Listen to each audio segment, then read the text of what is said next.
Suicide is a very complex behaviour. It is often an impulsive act which is the result of a multiplicity of factors that just fuse together in a single moment in time. Firstly, I'd like to acknowledge the traditional owners of the land on which we meet today, the Gadigal people of the Eora Nation, and pay my respects to elders past and present. Some is not a number.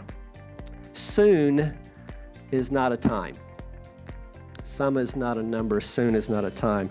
It's really led us to this initiative. These two thoughts that I'll leave you with about sort of reorienting to an understanding of this as a distinct set of issues and challenges to work with. And the second is that if we get in that space and then we proceed into this, creating circumstances where we can work with people in this collaborative way, we will not only save lives, we will effectuate a reorientation of the business.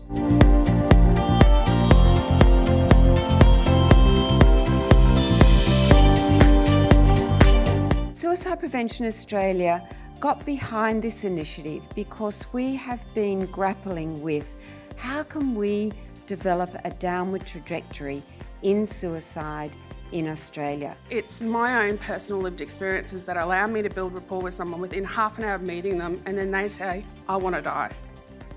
And I say, who have you told about that? Nobody. So you're just telling me for the first time, how long have you been feeling this way? Oh, a long time now.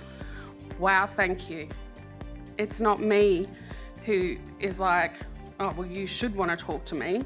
It's actually me thanking them for the trust that they have and how I have been allowed to be a part of their journey of healing. And this model of zero suicide, I think, if we look at it in the Australian context, gives us a great opportunity to start bringing that trajectory down rather than up.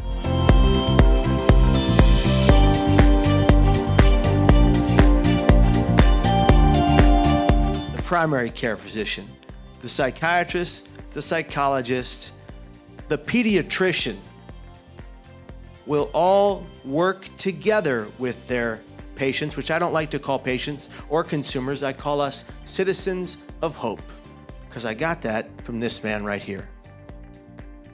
We're not shoppers at Target. We're human beings, all right? And the zero suicide effort will channel this to change lives all over the world, and I believe save a multitude of millions. I know of no other illness where we wait until the person needs the intensive care ward and their family is in chaos before we address it. While many health reform documents have been produced by government, they are without the commitment to accept responsibility for implementing real actions.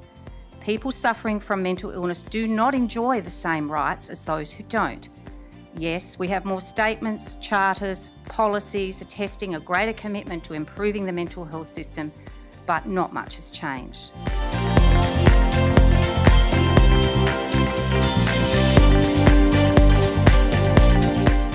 The road's coming together because in us wanting to be a workplace where we have zero suicides, the things that are working around planning health and safety, about creating a great work environment that's stress-free, where people aren't getting bullied and the hours of work aren't overwhelming, they have the resources they need, is the answer we also want to pursue in the mental health and zero suicide debate. We changed our mission from supporting people at risk for suicide and their family members as a modest mission into we want to have a country where no one dies alone in despair by suicide, which is much more ambitious. We send out change agents. They visit the leaders of mental health institutions, the doctors, the GPs, journalists, schools.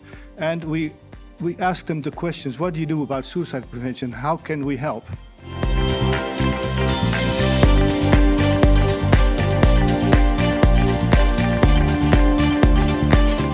In Hong Kong, I think now the suicide rate, I think after the age standardization, I think we are at the lower end. And I think it's not just the effort of some, but it is really a cumulative effect of many stakeholders, I think, who have contributed, I think, for this. We have an electronic health record, which is EPIC. We've had it since 2002. And like many of the problems that we tackle now, we say, how can the system help us? What can we do in our system to really help us? And that has been a huge part. And I really believe that if you're going to engage primary care in this process, you're going to have to really leverage the electronic health records. Oliver Wyman is a management consultancy, a global management consultancy, and they got quite interested in this concept of zero suicide.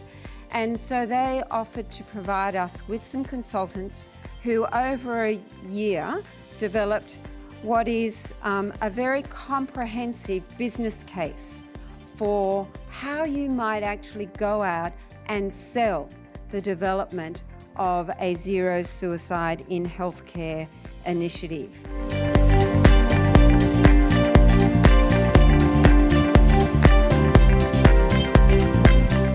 Data, data, data, data, data. We were already very good at this. It wasn't me, it's really our Centerstone Research Institute and our analytics department, our quality improvement, was if you have electronic health records, you can mine the data.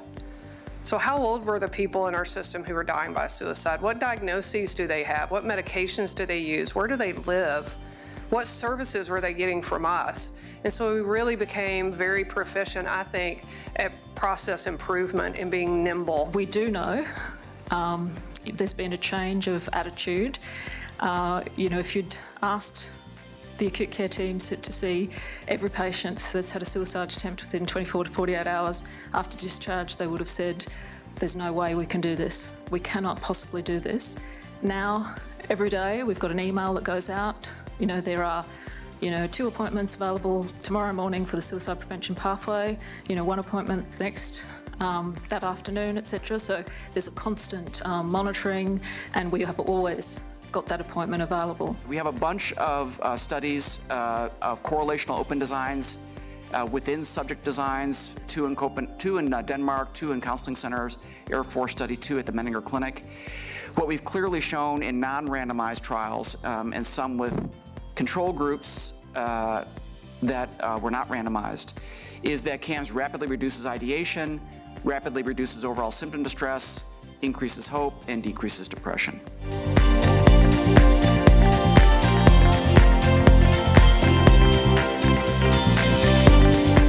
You always want them to leave with hope. You want them to leave with something tangible that they have. And there are very simple ways that you can do that. So when you do the safety plan, you have them take a picture of it and have it in their phone, in addition to having the paper and pencil. When you tell them about the crisis text line or the Australian Suicide Prevention Lifeline, you have them enter it into their phone and you have them practice calling from your session. What is it that we could do to achieve perfect care? What would that mean? And somebody said it would mean, it was a nurse who came forward and said, it would mean that we would have 0 suicides. And so everybody stood back and they said, And Ed said, I love it. Let's do it. There were people that were critical of that. And they said, I don't want to have anything to do with that because that's not achievable. They left the system because we were doing it. And that's just the way it was gonna go down. If you want an audacious goal, you have to go for it.